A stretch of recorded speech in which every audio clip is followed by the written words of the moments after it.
ESB W&I LLC is not affiliated with our broker-dealer, Invicta Capital LLC, nor Invicta Advisors LLC. Invicta Capital LLC and Invicta Advisors LLC are members of SIPC and FINRA and are licensed advisors with the SEC. Any mention of securities, including stocks, bonds, ETFs, and mutual funds, is for educational purposes and is not a recommendation to purchase or sell securities. Good morning or afternoon or where you are, good day. My name is Kyle Beveridge. I have written a book, How to Build Your True Net Worth in a Post-Pandemic World. If you want to get it, you can get it on Amazon.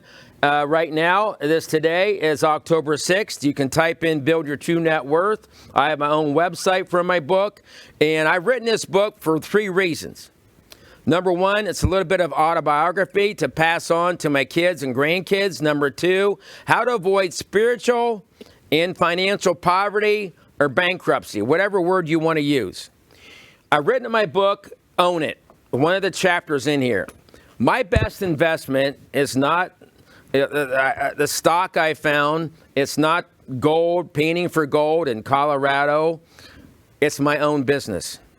And I write in here a little bit about my own business, and it's my best investment.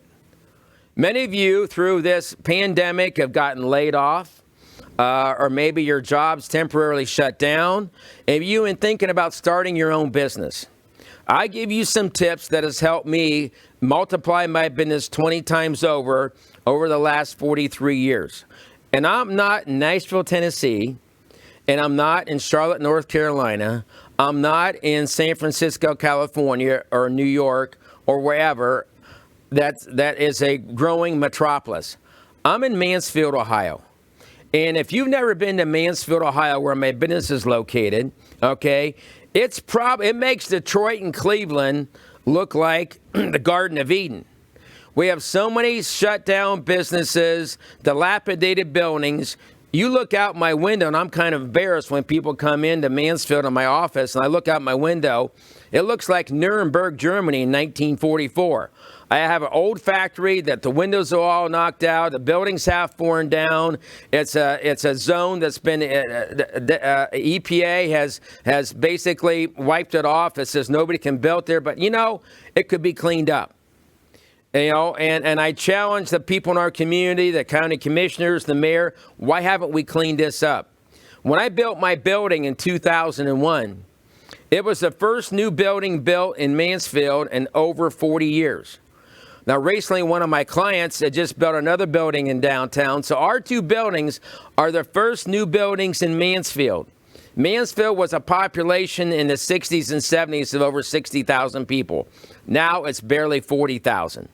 Our county has shrunk in population. So I built a business that's 20 times over in a shrinking community. And I've done that through various means, most of all by God's grace, by having great people. You cannot do this on your own. You need, number 1, God's help, and always be willing to learn. When I started out in 1984 and decided to get my investment license in 1984 and change the vernacular of my dad's business, one of the 2 things I did was I went to a business practice seminar. In that business practice seminar, the gentleman running the seminar asked us one question: what are you worth per hour? So if you're sitting there on your couch, you're thinking about starting your own business, ask yourself that same question. What are you worth per hour? Well, back then in 1984, it was probably $50 an hour. So if you're worth $50 an hour, why are you doing the work of somebody that you could hire to pay at $20 an hour? So you need to multiply yourself. The only way you can grow your business is to multiply yourself. You look at the businesses that are made people billionaires today, and it's through multiplication. You can't be so anal to think that you can do everything on your own. You've got to learn to trust people. And I have done that. The first thing I did was give 40% of my business to my brother, who, by the way, passed away a year and a half ago. It was a sad day for all of us. God bless his wife and his children now that are helping us still to operate our business. So, and he always used to say, press on. We need to continue to press on. So, Lyle, I'm pressing on. God bless your family, and God bless you through this. But, when it comes to starting your own business and running your business, you're not going to need help.